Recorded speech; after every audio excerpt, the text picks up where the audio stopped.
आपकी बीवी एक रात के 1 लाख लेती है? ये किसने लिख दिया? और वो भी इतनी बकवास चीज। किसने लिखा है लिफ्ट में ये? साहब, हमने जो लिफ्ट में लिखा था आपने पढ़ा? हाँ, वो सब तूने लिखा था क्या? जी साहब, और वो सब मालकिन के बारे में था। दिमाग तो खराब नहीं है तेरा?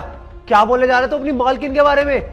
अरे वो पता है कितनी अच्छी है, और तू अपनी मालकिन के बारे में इतना गंदा सब सोच रहा है। साहब, हम बिल्कुल सच कह रहे हैं, हमारी बात का यकीन कीजिए।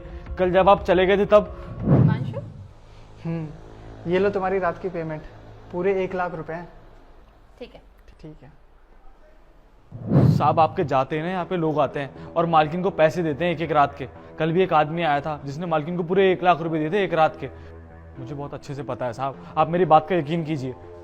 अच्छा, तो उर्वशी मेरे जाने के बाद मेरे पीछे से ये सब हरकतें करती है।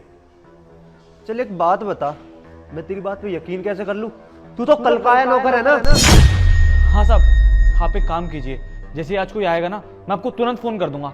आप बस मेरी बात मान के एक बार आ जाइएगा। मैं पक्का कह रहा हूँ साहब, कोई ना कोई जरूर आएगा, देखना आप। चल ठीक है, मैं तेरी बात पे विश्वास तो करता हूँ, लेकिन तेरी बात ये झूठ निकले ना तो तू अपना हाल देखियो फिर। ठीक है साहब। चल जा अब।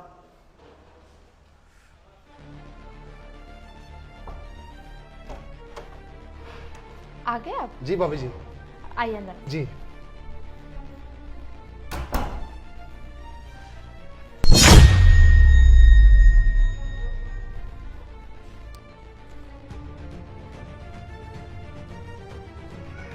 साहब, हमने कहा था ना जरूर कोई ना कोई आएगा। आ गया साहब। हाँ, आप जल्दी आ जाइए।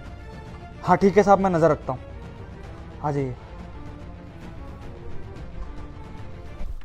ये लीजिए आपके पूरे 1 लाख रुपए। वैसे आप काम बहुत अच्छा करते हैं, आपके साथ काम करके ना मजा आ गया। मुझे भी बहुत मजा आया, बस ऐसे ही सेवा का मौका दीजिएगा। उर्वशी, ये क्या कर रही हो तुम? तुम इससे पैसे ले रही हो? इसका मतलब मेरा शक सही निकला, तुम धंधा करती हो। यश, ये तुम क्या बोल रहे हो? तुम्हें समझ भी आ रहा है तुम किसके ऊपर इल्जाम लगा रहे हो? मैं तुम्हारी बीवी हूँ, तुम ऐसा बोल भी कैसे सकते हो मेरे बारे में? वैसे तुम मुझे एक बात बताओ, तुम तो ऑफिस गए थे ना अपनी जॉब पर, तुम इतनी जल्दी कैसे घर आ गए? अरे ये सब छोड़ो, ये मेरा घर है, मैं कभी भी आऊं कभी भी जाऊं। तुम ये बताओ, मेरे जाने के बाद तुम अपने आशिकों को बुलाती हो और मेरे ही घर में ये सब हरकतें करती हो, तुम उनसे पैसे लेती हो। यश, ये सब क्या बकवास कर रहे हो तुम? तुम्हें पता भी है ये कौन है? ये कोई मेरा आशिक नहीं, डिलीवरी बॉय है। क्या? Delivery boy?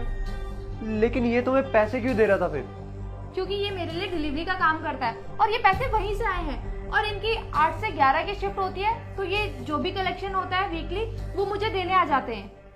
तुम्हारी जॉब चली गई थी और उसके बाद तुम गार्ड की जॉब करने लगे, तो घर चलाने में कितनी ज्यादा प्रॉब्लम हो रही थी मुझे, मैं बता नहीं सकती तुम्हें। इसीलिए मैंने ये डिलीवरी का काम स्टार्ट किया, और ये सर मेरी मदद करते हैं। इनके अलावा 2-3 लोग और हैं, वो भी मेरी मदद करते हैं। और तुम मेरे बारे में ऐसा सोचते हो, मैं कभी सोच भी नहीं सकती थी, और मैं तुम्हें बताने वाली थी, लेकिन उससे पहले ही तुम बिना सोचे समझे मुझे पता नहीं क्या कुछ बोलने लगे।